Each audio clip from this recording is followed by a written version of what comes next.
This is what would you say overall assessment of the 3 scholarship quarterbacks? Yeah, I'm excited about where they're at. I think Coach Rule's done a fantastic job with the implementation of reps. You know, as you guys are hearing about, kind of our spring league, if you will.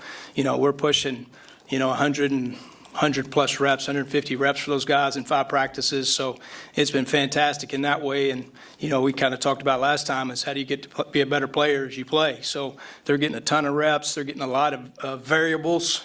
Tony does a great job on defense with, all the variables that he gives us. So each day we're learning a little bit. An installation sometimes meets installation, right? Meaning, we're running a play that might not necessarily be ideal versus a look, but I think it's great for the quarterback in the fact that you really have to play to your rules. What are they giving us and how do I respond if it isn't necessarily the ideal look? How have you seen the young guys in particular respond to those situations? I think positive, and for the simple fact, I think they're coachable and they're open to learning. I think that's, the first step of getting better, Like I say, defensively, we don't necessarily a universal defense. There's a lot of different exotic looks, so it's not necessarily your traditional windows a lot of the time. But I've been excited about their coachability and their application from the meeting to the field. And then the retention, right? The retention piece is the next element as far as what are we talking about as far as those corrections, and are they getting those done on the practice field?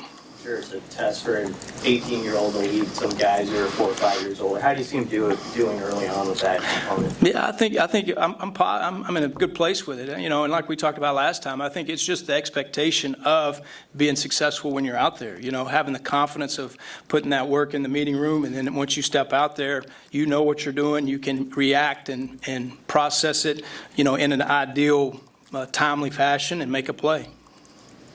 What's your early impression of working with Heinrich and maybe some things in particular he's looking to improve on? I think the passing piece, right? We've talked about the completion percentage and trying to get that up. We talked about mechanics and elbow and arm angles and those type things. Those are constant, things we're talking about. And then again, the application from the meeting room corrections to the field, I think has been good. Again, we're trying to continue to work through the concise decision-making as far as when I'm supposed to be, where I'm supposed to be. And I think we're in a good place like that. And again, we're getting better and better, hopefully, each and every day. There's obviously a lot of noise surrounding the quarterback room. How have you seen them kind of handle all of that outside? I've been pleased with the room. I think it's a fantastic room in the fact that they're very cohesive. They're working together. They're talking through different scenarios. Hey, this is what I saw here. This is what I saw here. What do you think about this? I love the fact they're asking questions. Sometimes you sit in a room and you don't want to be the guy that's asking the question. I think they're asking a question which stimulates more conversation for other people that they might have that same question that they didn't ask. So all those things I think are positive and helps the room build. With Dylan, what kind of traits have you seen in him that come naturally, that aren't necessarily things that you can coach a guy to do? Well, he's a natural passer, as is Danny. They're both natural passers. They got great rotation as far as upper body. They use their lower half really good, which creates some arm strength. Comes off their hand. They throw a really catchable ball, which I think it goes, underappreciated sometimes. I love the fact that both of them, again, they're creating that application from the meeting room to the classroom and really being coachable to getting better each day.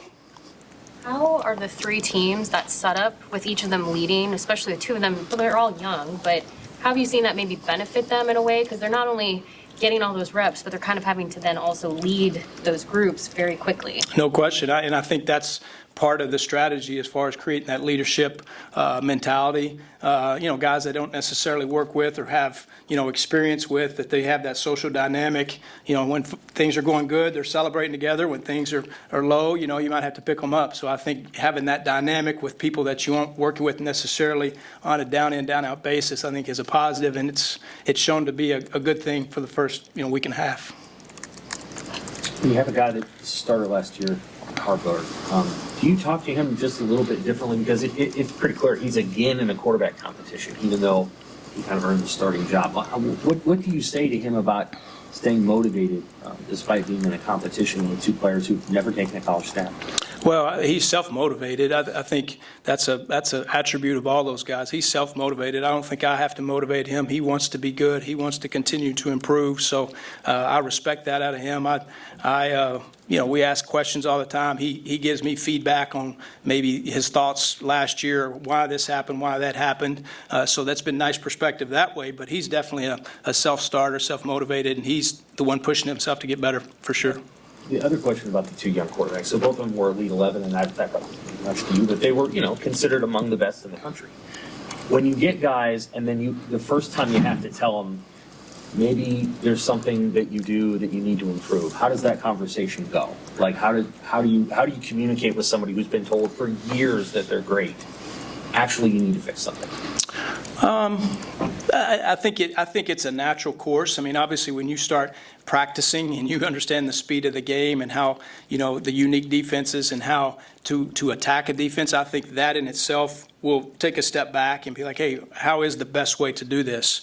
I'm very fortunate to be around some guys in my past that have, I've coached a certain different way. I think we can utilize those past cut-ups or this technique or this thought process as far as a read. So I think there's a variety of things that you can use to show them that this is the best way. And then that being said, there's no ego involved. If something they like better or, hey, I feel more comfortable with this as a coach, shame on me if I'm not listening to that. So I think that dynamic, that conversation is ongoing, and whatever the best technique, process, progression there is, let's do it. Is it too early to start looking for someone to separate themselves 5 practices in, or are you looking for that? Not looking for that at all. Each time you step on the field, we're expecting you to execute, and I think that's the perspective going in, and we're no rush for that. I think the process of getting reps is the emphasis, and we're getting that accomplished right now. Glenn, how about for you? 5 practices in, just being back in the college game and being here and coaching these quarterbacks, how has it been? It's been great. It's been great. You love the energy, the enthusiasm, bouncing from play to play. We're not getting enough plays. Hurry up, do this, do that. It's been fantastic. And, each day you come in the building, the energy that those guys bring to you and you try to bring to them, it makes coming to work every day, a lot of fun. One or two more. How does that change your approach, knowing, you were working with professionals, now you're working with college kids? Do you feel like they're more like sponges, they can soak in information more, where pros are kind of a back and forth dialogue? Maybe in some ways, but at the end of the day, even at that level, they're looking for information to be better. I think at the end of the day, in a meeting, the more information that you can give them to be a better player, they're receptive to that. So, it might be a little different information that you're given, but for the most part, it's a similar dynamic as far as the receiving of information, I would say.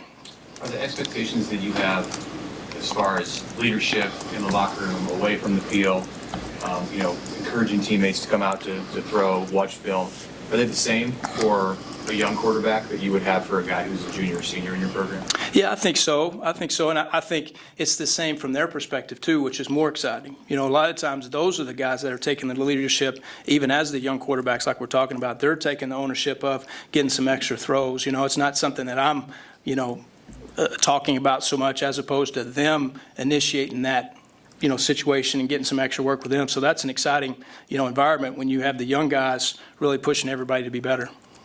Okay. Awesome. Thank you, guys. Thank you.